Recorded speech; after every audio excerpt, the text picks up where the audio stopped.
You're listening to Short Inspirations from Ralph. Truth Decay, Part 1.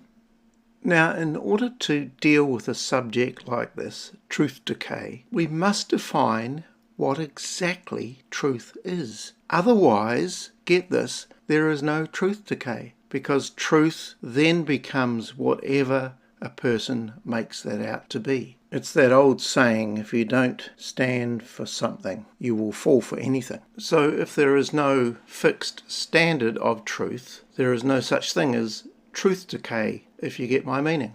So here we have immediately two pathways of what truth is. The one pathway is whatever a person makes it out to be, whatever seems right. Very subjective and very changeable. It's so flexible that it becomes like jelly and squishy, and you don't know where a person stands on anything. And you can get beautiful quotes with regard to truth being decided by an individual. Here's one. Truth can only be seen by those with truth in them. And so this sort of thinking is subjective truth. It's a very, very dangerous pathway to go down, because it means that truth is actually made up like a fiction by individuals who want power and to rule over others. And of course, because there is no real truth according to that philosophy, then no one can judge them, because there's no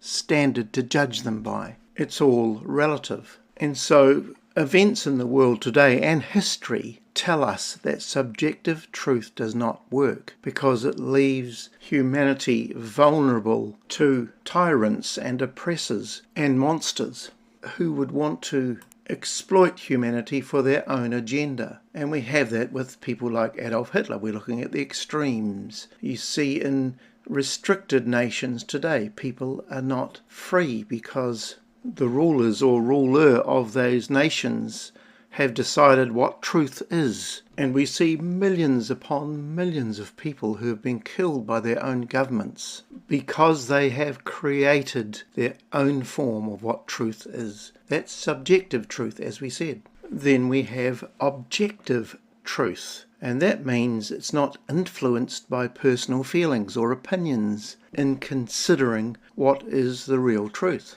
Another way of putting this is it's an exterior standard that everyone is aware of and can live by that exterior objective truth. For example, many of the principles contained in the Ten Commandments from the Old Testament of the Bible are fundamental to the Western legal tradition. So there's prohibitions on murder and theft and perjury. Those things are found in nearly every legal code.